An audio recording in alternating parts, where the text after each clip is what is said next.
Buenas tardes.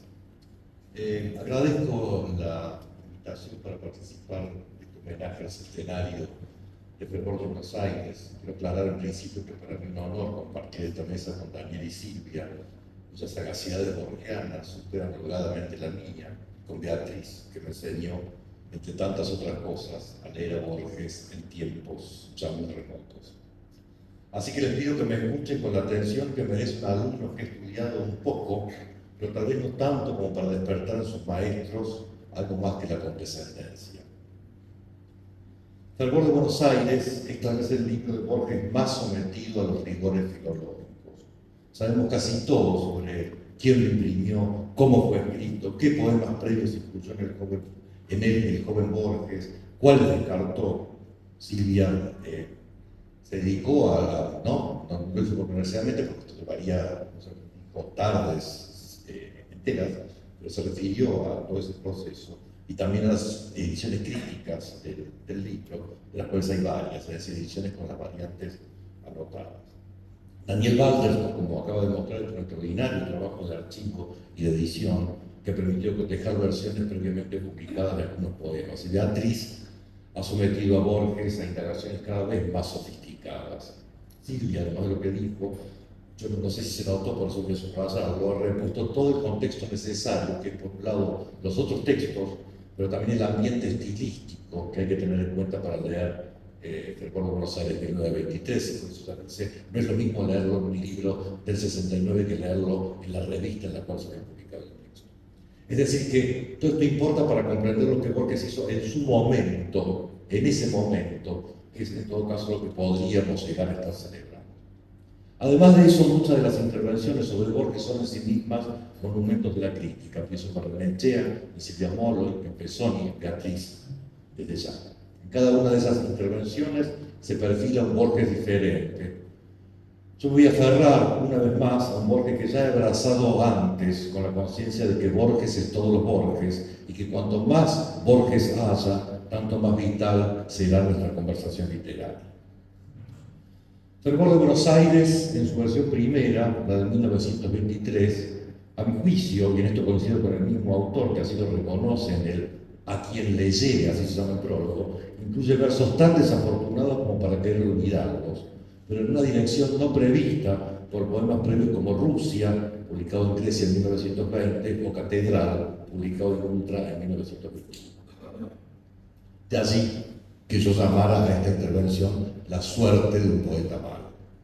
Lo primero que llama la atención de Fervor de Buenos Aires es su título. Lo segundo, el prólogo, a quien le llegue. Lo tercero, su densidad conceptual, muy por encima del registro así llamado poético, en una época que comenzaba ya a desconfiar de las etiquetas y las categorías fijas. Las razones de esas tres llamadas de atención probablemente tengan que ver con la perplejidad de Borges en relación con un mapa urbano que con el siglo comienza a complejizarse. El joven Borges había importado el ultraísmo, del que ahora se distancia explícitamente, escribe en ese prólogo: esto que ha de padecer axioma desabrigo al lector será blasfemia para muchos compañeros sectarios. Esos compañeros sectarios son precisamente los amigos ultraístas de Borges, que le reprocharán precisamente el escaso ultraísmo de Fervor de Buenos Aires. El otro distanciamiento responde menos a una decisión que a una fatalidad. ¿Cómo iba alguien a seguir escribiendo en la estela de Rubén Darío, que había llevado el verso castellano a un punto de no retorno, aún más allá de la lengua que todavía hoy seguimos estudiando? Borges no tiene más remedio que abandonar ese magisterio, junto con la causa vanguardista que el propio Darío ya había vilipendiado. Escribe Borges: a la lírica decorativamente visual y cultuosa que nos legó Don Luis de Góngora, por intermedio de su albacea Rubén, quiso poner otra, meditabunda, hecha de aventuras espirituales. La situación podría haber sido desesperante porque lo único que podía oponerse al modernismo lustroso era la beligerancia vanguardista, trago que Borges prefiere, con razón, evitar. Lo suyo es más bien, como dice, la aventura espiritual, la meditación, en suma, el pensamiento.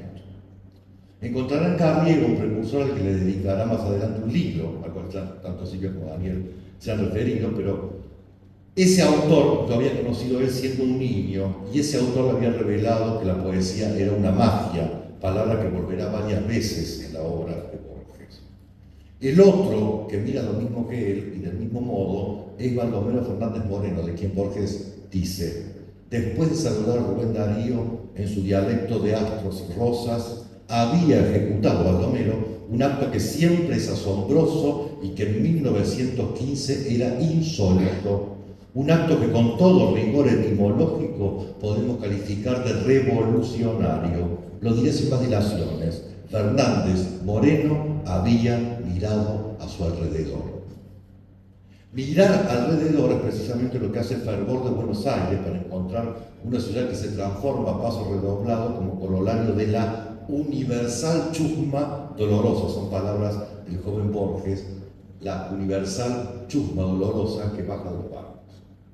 Pero mirar alrededor es lo que saca al poema de su ensimismamiento, de su carácter de cosa puramente estética.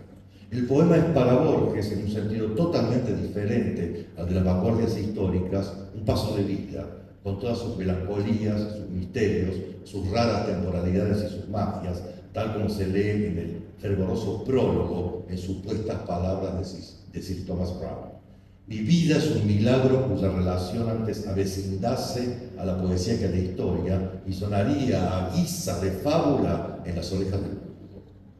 Pero también esto que está ya en el de Buenos Aires va a aparecer aquí y allí en sus ensayos y en las conferencias futuras. Por ejemplo, no digo las citas porque no vale la pena, pero digo para que vean cómo resuenan las palabras. Las cosas, pienso, no son intrínsecamente poéticas. Para ascenderlas a poesía es preciso que las vinculemos a nuestro vivir, que nos acostumbremos a pensarlas con devoción. Es decir, que las cosas se vuelven poéticas si se las piensa con devoción, dice el joven Borges, asunto que modifica apenas en intervenciones futuras de estilo oral. Esto es un libro de entrevistas. Buscamos la poesía, buscamos la vida, y la vida está, estoy seguro, hecha de poesía. La poesía no es algo extraño, está acechando, como veremos, a la vuelta de la esquina. Puede surgir ante nosotros en cualquier momento. Es decir, contra toda percepción superficial, Borges se revela como un vitalista, alguien para quien vida y poesía constituyen no pasos complementarios, sino momentos del mismo paso. No se trata tanto de que la poesía esté hecha de vida, hipótesis trivial, sino más bien de que la vida está hecha de poesía, nos habita y nos constituye. Se trata de una oda patriótica o una inscripción en un cargo. Fervor de Buenos Aires entonces funda el vitalismo borgiano, y de ahí que el libro no haya desaparecido del todo como otros los que Borges abjuró. Es un libro de versos desparejos, por no decir malos, pero es un libro en el que estalla todo in nuce, tal como reconoce el prólogo de 1969, que Silvia también citó, y que yo voy a volver a citar, sobre todo porque para mí es el mejor fervor del 69. Tal como reconoce el prólogo del 69, que dice que aquel muchacho que en 1923 lo escribió ya era esencialmente, ¿qué significa esencialmente? Aclarar una parentética, el señor que ahora se resigna o corrige. La hipótesis es terrible. Entre 1923 y 1969 no ha sucedido esencialmente nada. Aquel que ayer nomás decía el verso bolchevique y la canción de los barrios no ha visto alrededor ni las guerras, ni el nazismo, ni el peronismo, ni el cordobazo. Mentira, obviamente, porque lo registró todo bajo el raro caleidoscopio de su obra. Firmado el 18 de agosto de 1969, el nuevo prólogo obviamente no puede ignorar ni como Monarde del 68 y los sucesos desencadenados por esa cordobesada bochinchera y ladina en mayo de 1969.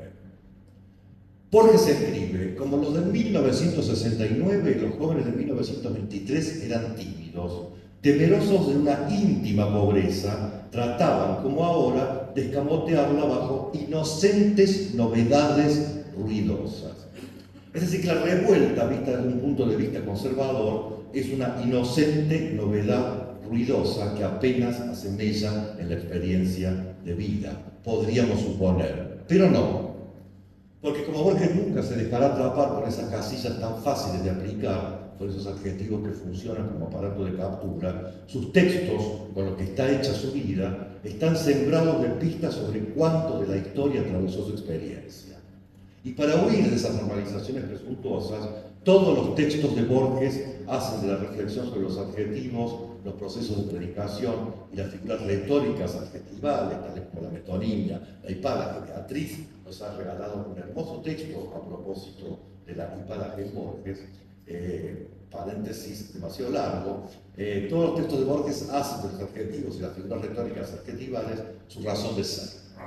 La universal chusma dolorosa que antes cité puede ahora entenderse entonces como una postulación sobre el cosmopolitismo del pobre, figura que Silviano Santiago precisará décadas después. Todo comienza en efecto con fervor. Me detengo en esa palabra al mismo tiempo común y rara que encabeza el homenaje que estamos realizando, y sobre todo porque, como efectivamente ya se ha señalado, es lo único que del libro permanece. ¿Por qué no pasión, que aparentemente significa lo mismo? Y que Mallea, por ejemplo, usará en 1937 en su historia de una pasión argentina. ¿Qué distancia hay entre fervor y pasión? Silvia algo dijo, efectivamente supone dos colocaciones diferentes. Mallea en La Nación, porque se critica. Pero ¿qué distancia hay entre fervor y pasión? En principio, si hay que creerle al joven de 1923, siempre fue perseverancia en mi pluma, no sé si venturosa o infausta, usar de los vocablos según su primordial acepción. Bien, entreguémonos entonces al rigor etimológico. Del latín fervor fervoris proviene nuestro hervor, que figuradamente equivale a la pasión, a la vehemencia, es decir, el fervor. Hervor, fervor, integra el número de duplicados o dobletes de la lengua castellana, que son aproximadamente 200, como el caso de cadera y cátedra, que vienen la misma raíz etimológica, pero da dos palabras diferentes. Bueno, de esos tipos hay 200 en la lengua. En todo caso, primordialmente, el fervor remite al hervidero, que para ser visto como tal necesita una distancia mínima, el arrabal, el barrio, que son los espacios que efectivamente Borges privilegia en Fervor de Buenos Aires. De modo que en principio el nombre fervor es más bien objetivo, es decir, es una propiedad del objeto, mientras que la pasión sería subjetiva y estaría ligada a una determinada filosofía que Borges conoce bien, Descartes, su polemista Spinoza, etc. Pero sobre todo, la pasión designa también al martirologio de Cristo.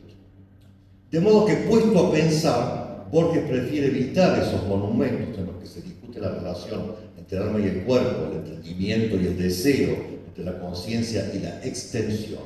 Peripatético, Borges se presenta en Fervor como un mero pensador de la casa. Pero el vidrio no es solo el ruido y el movimiento de un líquido al hervir, sino también el manantial donde surge el agua con desprendimiento abundante de burbujas gaseosas que hacen ruido y agitan el líquido. O sea que al mirar alrededor, Borges, a punto de volver a Europa, ve una ciudad en ebullición, una ciudad que nace sobre otra que permanece como ruina, ve una ciudad manantial y la ve desde el borde, desde el lado de afuera. ¿Cómo no iba a agradecer el momento que le tocó en suerte un poeta hasta entonces malo? Es un poco lo que le pasó a Proust, hasta entonces un narrador mediocre, con el affaire Eulenburg que precipitó la Recherche. El hervidero, que era Buenos Aires por entonces, recuerden que Borges, y acá me tenés que ayudar, Borges publica su librito en la misma imprenta donde salieron la primera revista Los Raros, dirigida por Bartolomé Galíndez, creo que también una revista pornográfica, ¿no? Una revista pornográfica, además del semanario humorístico El Pito. Lo que quiero decir es que ya había en ese momento una loca circulación de discursos en Buenos Aires. Decía entonces que el hervidero que era Buenos Aires precipita el libro que habla de una Buenos Aires fantasmática que Borges ha reconocido apenas 2 años antes. Recuerden que Borges ha estado en Europa desde el 14 hasta el 21. Del 21 al 23 está en Buenos Aires y días antes de volverse a Europa publica este libro. El intervalo 1921-1923 le sirve entonces para descubrir no tanto un tema, sino para precipitar una escritura que es al mismo tiempo una intervención sobre el lenguaje y un tono de y para la patria.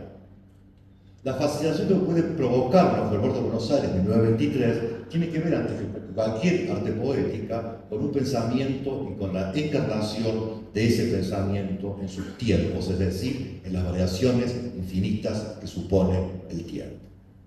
El contexto para leer a Borges es la extenuación y el cansancio respecto al movimiento destructivo de la vanguardia y respecto de la tiranía de lo nuevo. A eso, Borges opone una hipótesis metodológica. Escribe, recuerden, una literatura difiere de otra, ulterior o anterior, menos por el texto que por la manera en que es leída. Literalmente, si me fuera dado leer cualquier página actual, esta, por ejemplo, como la leerán el año 2000, yo sabría cómo será la literatura del año 2000, escribe en Nota hacia sobre Bernard Shaw en el 51. El cuento en el que ejemplarmente Borges desarrolla eso, Silvia lo trajo a cuento, Menard, autor del Quijote, pero eso está inscrito en su propio pensamiento ya desde Ferber.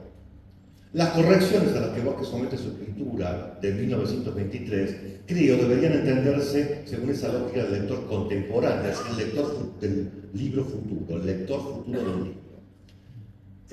Las apariciones son, como te has dicho, nueve correcciones sucesivas del libro en las distintas ediciones de los poemas, obra poética, obra completa, etcétera, hasta el 77. A partir de un riguroso análisis, también lo citó Silvia, de variantes, Tommaso Scarano concluyó que en la edición del 74 faltan el 40% de las 10 originales de Fervor. Pero, además de los versos conservados, casi el 50% se vio modificado sustancialmente en alguna de las ediciones sucesivas. Estamos ante un prodigio.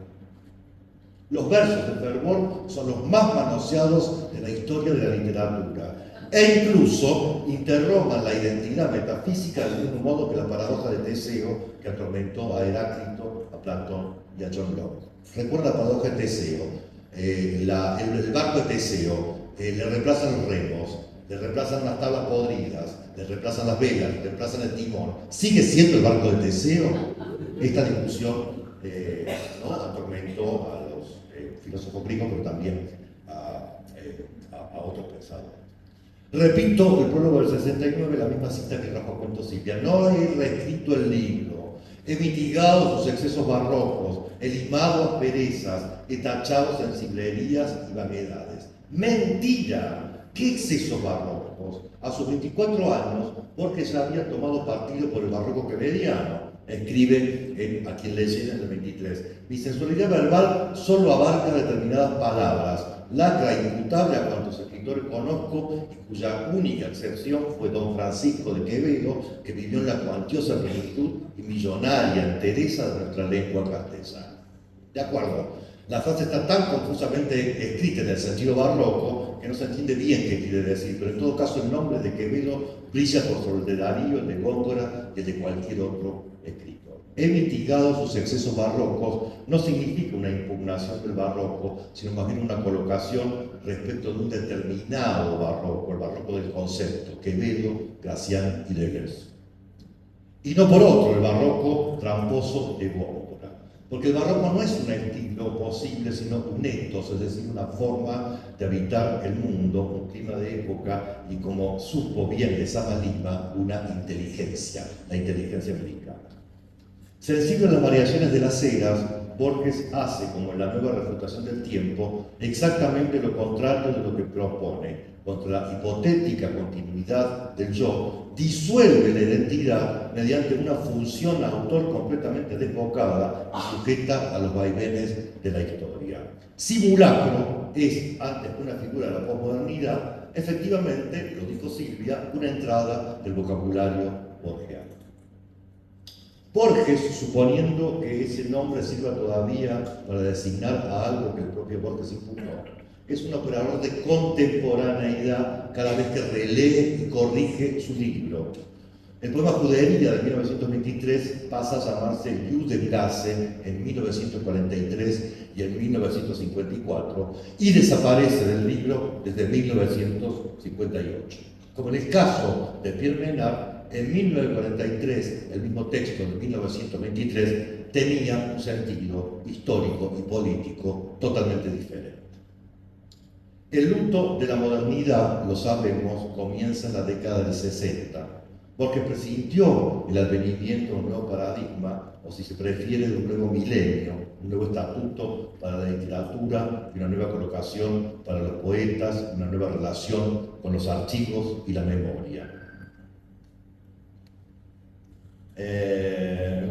Ya en la década del 40, cuando comienza a publicar ficciones y a corregir poemas al mismo tiempo. Al mismo tiempo que comienza a publicar ficciones, comienza a corregir poemas. Y lo que puede leerse en sus textos es ese presentimiento y sus consecuencias. Abrevio, a que venía un citar, bueno, perdónenme, me tomo 2 minutos más.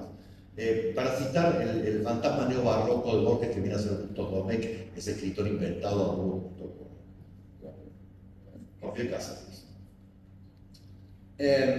Bustos Domecq expresó el neodadaísmo del que el propio Borges no se privó. Primero publicar, después escribir, es, antes que un exabrupto borginiano, un concepto borgiano, sin que se detuvo. Un poco por eso quería citar que el momento en que Carlos Frías de MC le dice que necesita un libro nuevo para las obras completas, y Borges dice, no tengo nada. Y entonces Frías le contesta, todo escritor tiene un libro, solo necesita buscarlo.